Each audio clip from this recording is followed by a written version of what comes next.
तो फिल्म की शुरुआत होती है जेम्स से। अपनी मस्ती में मगन वो बहुत ही ज्यादा लापरवाही से ड्राइव कर रहा था। तभी अचानक से उसके सामने एक बहुत बड़ा सा ट्रक आ जाता है जिस पर वो ध्यान नहीं दे पाता। ट्रक से टकरा कर उसका बुरा एक्सीडेंट होने ही वाला था, पर उसने एक ड्रिफ्ट मारी और अपनी गाड़ी साइड पे कर ली। ये सब इतना जल्दी में हुआ था कि उसने देखा ही नहीं कि रोड की दूसरी तरफ एक लड़की भी आ रही थी। जब उसका ध्यान गया तो वो बस लड़की से टकरा ही जाता, पर दोबारा उसने अपनी गाड़ी का रुख मोड़ लिया। लड़की ने भी जल्दी से पीछे जंप करते हुए अपने आप को बामुश्किल इस कार से टकराने से बचाया, पर इस सब के चक्कर में उसका सारा सामान रोड पर गिर गया था। उसका सूटकेस यहाँ पर टूट जाता है और सारा सामान उसका सड़क पर फैल जाता है। जेम्स क्योंकि जानता है कि ये सब उसकी वजह से हुआ है, वो फौरन ही गिल्टी हो जाता है और उस लड़की से माफी मांगते हुए उसका सामान उठाने लगता है। इतने में ही यहाँ पर लड़की की बस भी आ जाती है, जो लड़की को इस तरह से सामान कलेक्ट करता देखकर वहाँ से चली जाती है और जेम्स को और भी ज्यादा रिग्रेट होने लगता है। इस लड़की को अपना टाउन छोड़कर बड़े शहर में जाना था, पर बस के ना मिलने की वजह से अब उसे मजबूरन दोबारा साइलेंट हिल जाना पड़ता, जहाँ पर वो रहा करती थी। जेम्स को एहसास होता है कि जो कुछ भी बुरा हुआ वो उसकी गलती है। वो फौरन ही अपनी गलतियों को ठीक करने का सोचता है और इस लड़की को कहता है कि आपको जहाँ पर भी जाना है तो मैं आपको ड्रॉप कर देता हूँ। लड़की हिचकिचाती है, साफ पता चल रहा है कि उसे उस पर भरोसा नहीं है। जेम्स जिद करता है, वादा करता है कि अगर वो मना करेगी तो वो वहीं खड़ा रहेगा जब तक वो सेफली किसी दूसरी बस में नहीं बैठ जाएगी। वो लड़की जानती थी कि अगले दिन तक कोई बस यहाँ नहीं आएगी, इसलिए वो ना चाहते हुए भी मान जाती है। जेम्स जल्दी जल्दी उसका सामान उठाने में मदद करता है और ये लोग साइलेंट हिल्स की तरफ चल पड़ते हैं और तभी तेज हवा चलने लगती है और सब कुछ बहुत अच्छा महसूस होता है। ये काफी रोमांटिक माहौल बन रहा था, इसलिए इन दोनों के लिए काफी अजीब होता जा रहा था। वो लड़की जिसका नाम मैरी है वो अब बताती है कि जब भी कोई साइलेंट हिल में नया इंसान आता है तो साइलेंट हिल में ऐसे ही हवाएं चलने लगती हैं, जैसे ये साइलेंट हिल्स खुद अपने नए आने वाले का इस्तकबाल कर रही हो। इन दोनों के दरमियान में इस टाइम में एक अजीब सी अट्रैक्शन होने लग जाती है और ये दोनों बहुत ही ज्यादा कंफ्यूज हो जाते हैं और जब कंफ्यूजन की टेंशन बढ़ जाती है तो सीन अचानक से कट हो जाता है। हम जेम्स को एक बाहर में बैठा हुआ देखते हैं और हमें ट्विस्ट ये पता चलता है कि जितना कुछ भी हमने देखा था वो सच नहीं था, वो सब जेम्स के दिमाग में एक कहानी चल रही थी। जेम्स इस टाइम नशे में धुत था, उसका फोन बार बार बज रहा था पर वो हर बार इग्नोर कर रहा था। नशे की वजह से उसकी हालत बहुत ही ज्यादा खराब है। वो जब खड़ा होने लगता है तो यहाँ की एक स्टाफ मेंबर के ऊपर गिर जाता है। बाकी स्टाफ जैसे ही ये नोटिस करता है तो सिक्योरिटी गार्ड्स को बुलाते हुए उसे यहाँ से निकाल दिया जाता है और सिक्योरिटी गार्ड्स बाहर जाकर उसे ट्रैश पर फेंक देते हैं। यहाँ उसका फोन लगातार बज रहा था और फोन तब तक बजता रहता है जब तक वो उठा नहीं लेता। दूसरी तरफ उसकी साइकोलॉजिस्ट थी जो उसकी हालत बहुत अच्छे से जानती थी और उस पर गुस्सा हो रही थी क्योंकि वो अपनी हालत पर कोई भी काम नहीं कर रहा था। यहाँ से हमें पता चलता है कि उसे कोई साइकोलॉजिकल इशू है और वो अपना इलाज नहीं करवा रहा। वो उसे याद दिलवाती हैं कि कल को उनकी अपॉइंटमेंट है और वो उसे वार्न भी करती हैं कि उसे मिस मत करना। जेम्स मुश्किल से जवाब देता है। इस टाइम उसकी आवाज काफी दुखी और कमजोर है, जिससे साफ पता चल रहा है कि वो अंदर से बहुत टूटा हुआ है और बहुत कुछ सह रहा है। आखिरकार वो थका हारा घर पहुंचता है। घर के अंदर उसे मैरी का एक लेटर मिलता है जिसमें मैरी उसे कह रही थी कि उसके साथ कुछ बहुत ही गलत हो चुका है और उसे जेम्स की फौरन जरूरत है। बिना सोचे समझे जेम्स साइलेंट हिल जाने का फैसला करता है। इस टाइम यहाँ पर बहुत तेज बारिश हो रही थी। इस टाइम वो ड्रंक हालत में गाड़ी चला रहा था और कुछ भी हो सकता था, पर इस टाइम उसके दिमाग पर सिर्फ मेरी सवार थी। मेरी उसकी जिंदगी की सबसे अहम तरीन लड़की है। उसे कुछ हो जाए जेम्स को ये बर्दाश्त नहीं है और जेम्स उसे कहीं से भी ढूंढ निकालेगा। सोचों में डूबा हुआ जेम्स आखिरकार ड्राइविंग के दौरान सो जाता है। जब वो जागता है तो देखता है कि उसकी गाड़ी एक पब्लिक बाथरूम के पास पार्क है। यहाँ पर जब वो जाग कर अपने आप को शीशे में देखता है तो पहले तो अपने आप को पहचान ही नहीं पाता। वो पहले वाला जेम्स नहीं लग रहा था। उस जेम्स और इस जेम्स में बहुत सारी चीजें मुख्तलिफ थी। इस नए वाले जेम्स की आंखों के नीचे हल्के थे, दाढ़ी बढ़ी हुई थी। उसकी शक्ल से कोई भी साफ बता सकता था कि वो डिप्रेशन में है। इस टाइम पर वो दोबारा से मैरी का लेटर पढ़ता है और रोते हुए अपनी आंखें बंद कर लेता है। इस टाइम उसे उस वक्त की सारी मेमोरीज याद आ रही थी, जो खूबसूरत मेमोरीज उन्होंने साइलेंट हिल में मिलकर बनाई थी। हर किसी ने उसे कहा था कि वो मैरी को भूल जाए और आगे बढ़ जाए, पर जेम्स आज तक मैरी को भूल नहीं पाया। जेम्स को आज भी लगता है कि मैरी को उसकी जरूरत है। जेम्स अब जब साइलेंट हिल के अंदर जाता है तो उसकी मुलाकात एंजेला नाम की एक लड़की से होती है। वो जेम्स से एक बैग उठाने में मदद मांगती है और इस तरह ये दोनों साथ चलने लगते हैं। एंजेला आज के मौसम के बारे में बात कर रही थी और जेम्स उसकी बात ही सुन रहा था। उसकी बात काट कर वो पूछता है, तुम जानती हो कि मैरी कहाँ है? क्या तुमने मैरी को देखा है? तो यहाँ एंजेला उसे वार्न करती है, तुम उसे कभी नहीं देख पाओगे। जेम्स खोया खोया सा वो सारी बातें सुन रहा था, उसका ध्यान नहीं था उस लड़के की बातों पर। वो अभी भी कहीं न कहीं मैरी की यादों में खोया हुआ था। इस टाइम बारिश बरसाता हुआ ये साइलेंट हिल जितना ज्यादा खौफनाक लग रहा था, वो याद करता है कि जब वो और मैरी यहाँ आए थे, ये साइलेंट हिल उतना ही खूबसूरत था। उसी खूबसूरती को देखते हुए तो मैरी ने उससे वादा किया था कि वो दोनों जिंदगी भर यहाँ एक साथ सुकून से रहेंगे। इस टाइम पर जेम्स को एक अजीब बात याद आती है। उसे याद आता है कि मैरी हमेशा उससे कुछ छुपाया करती थी। वो डरती थी कि कहीं जेम्स को कुछ ऐसा न पता चल जाए जिससे डर कर वो मैरी को छोड़ दे। जेम्स उसे हमेशा यकीन दिलाता था कि जो कुछ भी हो जाए, जितना भी बुरा हो जाए, वो मैरी को नहीं छोड़ेगा क्योंकि मैरी उसके लिए वफादार है और वो कभी भी मैरी के लिए अपनी फीलिंग्स नहीं बदलेगा और ना ही बदल सकता है। इन्हीं सारी बातों को सोचते हुए वो अब साइलेंट हिल्स के अंदर जाने लगता है। वो साइलेंट हिल जो कभी हरा भरा हुआ करता था, खूबसूरत हुआ करता था, अब वही शहर वीरान हुआ पड़ा था। अंधेरे में घुप बहुत ही ज्यादा खौफनाक लग रहा था। यहाँ पर चीजें टूट रही हैं, सड़कों पर जगह जगह कचरा बिखरा पड़ा है। ऐसा लग रहा है कि सबने सालों पहले इस जगह को छोड़ दिया हो और ये जगह भी अब किसी इंसान को देखना न चाहती हो। फिर भी जेम्स आगे बढ़ता रहता है। वो एक वार्निंग बोर्ड देखता है जिस पर लिखा था कि आगे खतरा है, लेकिन जेम्स उसे भी इग्नोर कर आगे तंगली के अंदर बढ़ जाता है। वो वहाँ पर आवाजें देता है, मैरी मैरी, लेकिन यहाँ कोई जवाब नहीं आता। अचानक एक करीबी टनल से म्यूजिक की आवाज आती है। आवाज का पीछा करते हुए जेम्स को एक चादर के नीचे पड़ी हुई लाश के पास एक रेडियो मिलता है। जैसे ही वो उसे पकड़ने लगता है, अजीबोगरीब आवाजें गूंजने लगती हैं और वो मरा हुआ आदमी ही उसे वार्न करता है कि आगे मत भटको, इस शहर पर एक कर्स है, एक श्राप है। जेम्स का फोन फिर से बजता है। इस टाइम पर अचानक से जेम्स का फोन दोबारा बज उठता है। यह उसकी साइकोलॉजिस्ट का फोन था जो उसे उसकी अपॉइंटमेंट मिस होने पर गुस्सा कर रही थी। जेम्स इस टाइम अपने डॉक्टर को बताता है कि वो साइलेंट हिल्स में है और यहाँ पर कुछ बहुत ही बुरा हो रहा है। डॉक्टर को ऐसी कोई बातें नहीं सुनी थी। वो कहती है कि सारे बहाने छोड़ो और फौरन वापस आओ। चिढ़कर जेम्स फोन काट देता है। इस टाइम वो चारों तरफ देखता है। उसे एक दुकान में से रोशनी नजर आ रही थी। वो इस दुकान के अंदर चला जाता है। उस शॉप के अंदर जाते ही दोबारा जेम्स के ऊपर उसकी यादें हावी हो जाते हैं। यही इसी रेस्टोरेंट में तो बैठकर उन दोनों ने एक दूसरे से प्यार का इजहार किया था। अचानक एक भयानक चीख उसे सुनाई देती है और वो चीख उसकी याद तोड़ देती है। जेम्स देखता है कि अभी अभी वो आदमी जो उसे वार्न कर रहा था, यहाँ से जाने को कह रहा था, वो जल चुका है और उसका जिस्म अजीब तरीके से गल सड़ रहा है। इससे पहले कि वो उसे देखकर कुछ भी कर पाता, पीछे से उसे एक और खौफनाक आवाज सुनाई देती है।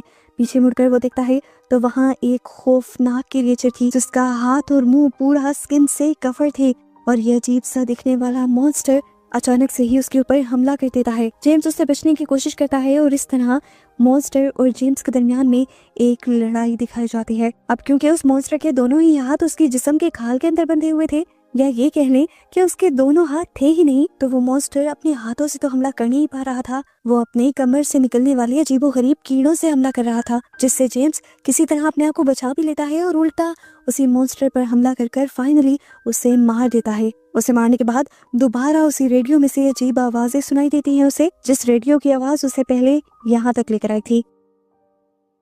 ये आवाजें अब खौफनाक होती जा रही थी। जैसे जैसे दिन ढल रहा था, यहाँ की आवाजें और बढ़ चुकी थी। माहौल में भी एक अजीब सा डर पैदा हो गया था। रात का पूरी तरह अंधेरा छाने पर जमीन में से खौफनाक से क्रिएचर्स निकलना शुरू हो जाती हैं और ये तरह तरह की सांप और कॉकरोचेस जैसे दिखने वाली क्रिएचर्स अचानक से जेम्स के ऊपर हमला कर देती हैं। जेम्स भी भागते हुए एक घर के अंदर आ जाता है और उसके ग्लास डोर को बंद करने की वजह से आखिरकार वो उन खौफनाक छोटे छोटे मॉन्स्टर्स से बच जाता है। इस घर में आकर वो नोटिस करता है कि ये वही घर था जिसमें वो और मैरी रहा करते थे। ये एहसास होते ही उसे यहाँ पर मैरी की आवाज सुनाई देती है। हालांकि जेम्स को नजर आ रहा था कि यहाँ पर कोई भी नहीं है, लेकिन फिर भी वो उस आवाज का पीछा कर रहा था बिना डरे। आवाज का पीछा करते हुए वो जब ऊपर जाता है तो उसे पता चलता है कि वहाँ पर एक वीडियो टेप चल रही थी और यहाँ और भी बहुत सी वीडियो टेप्स रखी हुई थी। इस टेप की डेट थी जून 2017। इस टेप को देखकर उसका दिमाग हिलने लग जाता है, सुन्न हो जाता है। उसका दर्द इतना ज्यादा बढ़ जाता है कि वो अपनी साइकियाट्रिस्ट को कॉल करता है और ये कहता है, प्लीज कुछ करो कि दर्द मुझसे अब सहा नहीं जा रहा, बस इसे बंद कर दो। साइकियाट्रिस्ट कहती है कि ये दर्द तभी बंद हो सकता है जब तुम ये मान जाओ कि मैरी नहीं रही। पर इस टाइम भी वो इसी जिद पर अड़ा हुआ था कि मैरी जिंदा है और उसे उसकी मौजूदगी फील होती है। इससे पहले कि वो कुछ मजीद कह पाता, उसका फोन बंद हो जाता है। साइकियाट्रिस्ट बार बार उसके नंबर पर कॉल मिलाते हैं, पर नंबर लगातार बंद जाने की वजह से उसे भी डर लगने लगता है और वो फौरन पुलिस को जेम्स की लोकेशन और उसकी हालत के बारे में बता देती है और ये भी बता देती है कि जेम्स किसी खतरे में है। यहाँ जेम्स जब घर के अंदर आगे बढ़ता है तो यादें उसे दोबारा घेर लेते हैं। उसे साइलेंट हिल्स का वो पहला विजिट याद आता है, जिस विजिट में ये सब लोग उसे प्यार करने की वजह से वार्न कर रहे थे। उन सब लोगों ने उसे कहा था कि मोहब्बत उलझी हुई और बहुत ही ज्यादा खतरनाक होती है और तुम इस सब से ध्यान से चलना। ये कहने के बाद वो सब लोग बिना बताए बिना कुछ कहे उस पार्टी से जाने लगे थे जो उसने और मैरी ने रखी थी। जेम्स को ये सब अजीब लगता है। जब वो इन लोगों के बारे में मैरी से पूछता है तो मैरी बताती है कि वो सब लोग मेरी फैमिली हैं। मेरे डैड की डेथ के बाद इन सब लोगों ने ही मेरा साथ दिया, मेरा ख्याल रखा। इस टाइम वो जेम्स को अपने डैड की तस्वीर भी दिखाती है। अब सीन दोबारा प्रेजेंट में आता है और हम एटी नाम के एक आदमी को देखते हैं। वो जेम्स को बुला रहा था। जेम्स उसकी आवाज सुनते हुए उसके करीब जाता है तो वो आदमी भी काफी बुरी हालत में था। वो बहुत ही अजीब और तंजिया लहजे में जेम्स से पूछता है कि आखिर तुम बीमार क्यों नहीं हुए। जेम्स कुछ नहीं बोलता और उसे बताता है कि मैं यहाँ पर अपनी वाइफ को ढूंढते हुए आया हूँ। वो आदमी उसे देखता है और बताता है तुम्हें नहीं पता यहाँ क्या हुआ था। इस टाउन में एक वायरस वाली बारिश हुई थी, जिस बारिश के गंदे पानी ने बहुत से इंसानों को वैसे ही मार दिया और जो कुछ इंसान बचे थे उनमें से आधे अजीबोगरीब मॉन्स्टर्स बन गए और इसी बारिश की वजह से कुछ मॉन्स्टर्स जमीन के नीचे से निकलने लगे और उन सारी चीजों ने बचे हुए इंसानों को भी मार दिया और अब साइलेंट हिल में कोई जिंदा नहीं बचा। जेम्स को उसकी बातों पे यकीन नहीं आ रहा था। सबूत के तौर पर वो आदमी उसे अपने जिस्म के जख्म भी दिखाता है जो बिल्कुल ऐसे थे जैसे किसी ने उसके ऊपर तेजाब गिरा दिया हो। जेम्स डर कर वहां से जाने लगता है और इसी दौरान उसे लोरा नामी एक लड़की की आवाज सुनाई देती है। वो लड़की एक जेल नुमा जगह के अंदर छुपी हुई थी और हर चीज से डर रही थी। जेम्स उसकी मदद करना चाहता है, उसे हाथ बढ़ाता है और कहता है इधर आओ मेरे पास, मैं तुम्हें कोई खतरा नहीं पहुंचाऊंगा। इस टाइम मैडी उसकी बात नहीं सुनती, वो डर के मारे पीछे हो जाती है और उसी टाइम पीछे से जेम्स को किसी की आवाज आती है। ये आवाज ऐसी थी जैसे कोई लोहे से जमीन के ऊपर कोई निशान बना रहा हो। पीछे मुड़कर उसने देखा कि वो एक मॉन्स्टर था, एक पिरामिड की शक्ल वाला मॉन्स्टर जिसका सर लोहे से बना हुआ था। उसके पास एक बड़ी सी तलवार थी जिसकी मदद से वो जेम्स के ऊपर हमला करने की कोशिश करता है, पर जेम्स अपने आप को बचाने के लिए वहां से भागता है। उसकी भागने की आवाज सुनकर यहाँ पर मौजूद सभी मॉन्स्टर्स उसकी तरफ अट्रैक्ट हो जाते हैं। ये सभी मॉन्स्टर्स बहुत ही ज्यादा भयानक हैं। कुछ मॉन्स्टर्स ऐसे हैं जिनके सर उनकी बॉडी से अलग है, तो कुछ मॉन्स्टर्स दरमियान से तो इंसानों जैसे दिखते हैं लेकिन है मकड़ी की तरह के। ये सभी मिलकर जेम्स पर हमला करना चाहते हैं, पर जेम्स इन सबसे बचने के लिए एक जगह पर छुप जाता है और छोटे से सुराख से बाहर देखता है। उसने नोटिस किया था कि पिरामिड वाला मॉन्स्टर सबसे ज्यादा खतरनाक था। वो अब अपने सामने आने वाले सभी मॉन्स्टर्स को भी मार रहा था। जेम्स अब यहाँ से निकलता है और आगे बढ़ने की कोशिश करता है, पर तभी उसे वहां पर एक मैनेकिन दिखाई देता है, एक इंसानी शक्ल का पुतला जिसे वो मैरी समझ लेता है। वो उसे पकड़कर प्यार करने ही वाला था, पर वो भी असल में मॉन्स्टर ही निकला। इस मॉन्स्टर से दोबारा बचने के लिए वो एक अलमारी के अंदर छुप जाता है और वो पिरामिड वाला मॉन्स्टर इस अलमारी के ऊपर भी हमला करने लगता है। इस हमले से जेम्स थोड़ा बहुत जख्मी हो गया था, उसके सर में दर्द होने लगा था और वो बेहोश हो गया। सुबह जब उसे होश आया तो वो कहीं और था। उसे यहाँ पर एंजेला दिखाई दी जो उस पर इस टाइम गुस्सा हो रही थी। वो उसे कहती है मैंने तुम्हें कहा था ना कि यहाँ से भाग जाओ, इस जगह पर बहुत सारे राज छुपे हैं, अगर तुम उनके बारे में पता चलाने लग जाओगे तो ये जगह तुम्हारे लिए जहन्नुम बन जाएगी। जेम्स उसकी बातों को इग्नोर कर यहाँ से चल पड़ता है। आगे बढ़ते हुए उसे लोरा फिर से मिलती है, वही बच्ची जिसके हाथ में एक गुड़िया थी। वो बच्ची बताती है कि ये गुड़िया उसे मैरी ने दी है। जेम्स उससे पूछता है अगर तुम मैरी को जानते हो तो मुझे बताओ कि मैरी कहाँ पर है, लेकिन वो बच्ची कुछ नहीं बताती और वहाँ से भाग जाती है। जेम्स उसका पीछा करता है और वो बच्ची उसे एक भूल भुलैया के अंदर ले जाती है और वहां जाकर गायब हो जाती है। इस मेज के अंदर से, इस भूल भुलैया के अंदर से अब जेम्स निकल नहीं पा रहा था। बार बार उसे मैरी की यादें आ रही थी। तभी अचानक यहाँ पर एक बहुत ही प्यारी सुनहरी बालों वाली लड़की उसे मिल जाती है जिसका नाम है मारिया। वो जेम्स को कहती है कि मैं तुम्हारी यहाँ से निकलने में मदद कर सकती हूँ। वो दोनों मिलकर मॉन्स्टर्स का सामना करते हैं और मुश्किल से बचते बचाते आगे की तरफ बढ़ते हैं। ये लोग अब फाइनली हॉस्पिटल में पहुंच जाते हैं और यहाँ आकर जेम्स मारिया को बताता है कि मैरी की फैमिली यानी उसके शहर वाले बहुत ही ज्यादा अजीब लोग थे। एक दिन वो उसे चुपके से एक बेसमेंट के अंदर लेकर जा रहे थे। मुझे लगा कि ये कल्ट का एक ग्रुप है और ये लोग अपना कोई रिचुअल करने वाले हैं, इसीलिए मैं उनका पीछा करने लगा और मैं छुपकर उन्हें देखता भी रहा। प्रेजेंट में यहाँ हॉस्पिटल में वो लड़की मैरी की आवाज में एक रिकॉर्डिंग चला देती है, जिस रिकॉर्डिंग के जरिए वो मैरी के कल्ट के बारे में सब कुछ जान जाते हैं। मैरी बता रही थी कि उसके कल्ट का नाम जोशुआ है। जोशुआ का नाम सुनते ही जेम्स को वो सारा खतरनाक सा रिचुअल याद आ जाता है पूरी तरह। इस टाइम से पहले कि ये लोग इस पर कोई बात कर पाते, इनका सामना हो जाता है यहाँ की नर्सिस से, जो मरकर दोबारा जिंदा हुई थी। कह लो कि वो ज़ॉम्बीज बन चुकी थी और वो इनके ऊपर हमला कर देती हैं। ये लोग उनसे बचते हुए एक एलिवेटर के ऊपर चढ़ जाते हैं और यहाँ एलिवेटर पर मारिया बहुत ही ज्यादा जख्मी हो जाती है। इसके बावजूद भी वो जेम्स का साथ नहीं छोड़ती और वो जेम्स से कहती है, मैं जानती हूँ कि तुम इस टाइम मेरे साथ क्यों हो, क्योंकि मैं मैरी जैसी दिखती हूँ। यहाँ पर मारिया जेम्स से कहती है कि अगर तुम्हें मैरी ना मिली तो तुम मुझसे वादा करो कि तुम मुझे इस जगह से ले जाओगे। मेरा नाम याद है ना तुम्हें?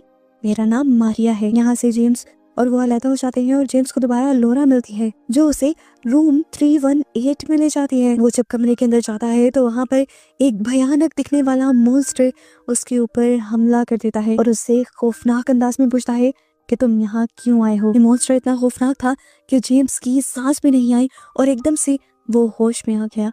सीन कट होकर हमें दिखाया गया कि असल में ये सब कुछ जो हो रहा था वो सब कुछ भी रियल नहीं था। ये सब कुछ जेम्स के दिमाग में चल रहा था और जेम्स इस टाइम एक साइकेट्रिक हॉस्पिटल में था।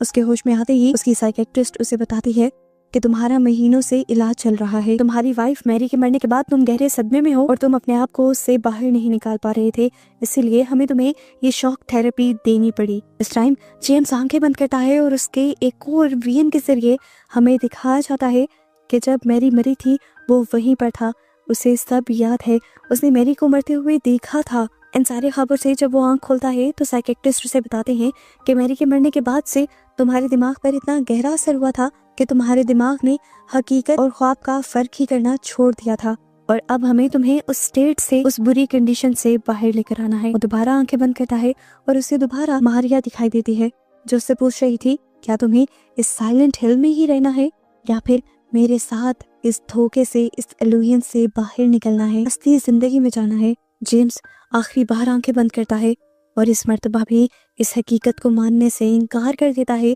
कि मैरी मरी है। वो कहता है कि मैरी आज भी जिंदा है और मैं उसे ढूंढ कर ही रहूंगा।